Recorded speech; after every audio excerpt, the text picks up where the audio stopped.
प्राचीन समय की बात है। एक ऋषि थे मधुचंद, जो बड़े ही तपस्वी थे। गंगा के किनारे बैठ करके तपस्या करते, ध्यान लगाते। लेकिन एक प्रश्न उनके मन में हमेशा खटकते रहते था कि क्या यह तपस्या और ध्यान ही वैकुंठ जाने का मार्ग है, या और कोई अन्य रास्ते भी हैं। क्योंकि धनी लोग धन के बल पर यज्ञ करके अपने को धर्मात्मा समझते हैं। गरीब लोग अपने को गरीब समझ करके धर्म न साधन नहीं होने के कारण अपने को पापी समझते हैं। इसलिए असली वैकुंठ जाने का मार्ग क्या है?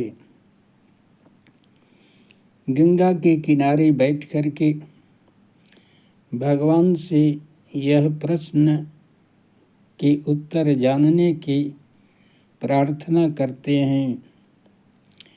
उसी समय नारद जी प्रकट होते हैं और ऋषि मधुचंद्र से उनके प्रश्नों का उत्तर देते हुए कहते हैं कि ऋषि मधुचंद, वैकुंठ जाने का पुराणों में 7 स्थान बताए गए हैं, जिसमें पहला स्थान अयोध्या है, जहाँ भगवान स्वयं जन्म लेकर के उस भूमि को पवित्र किया और राक्षसों का संहार किया।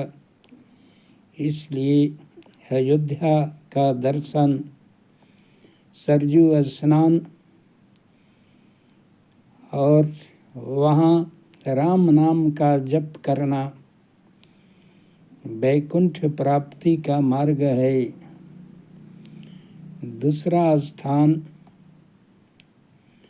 मथुरा हुआ, जिसको प्रेम नगरी, मोक्ष नगरी कहा जाता है।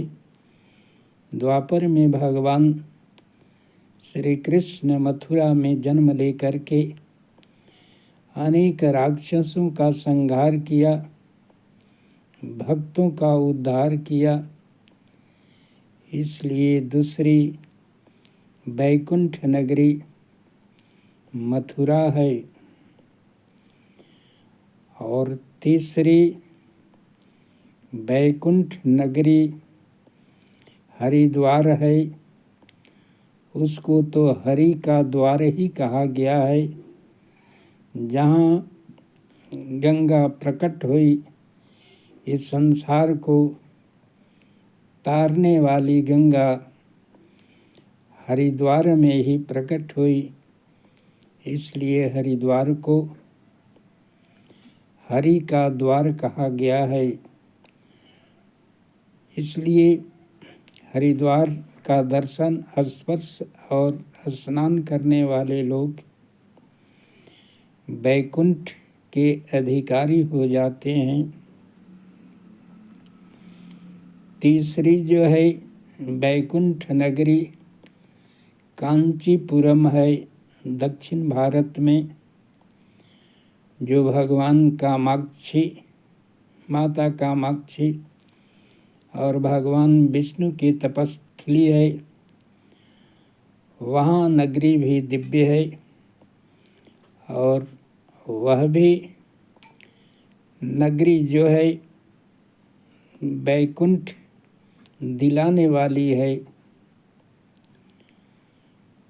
पांचवी जो है उज्जैन है, जिसे महाकाल कहा गया है।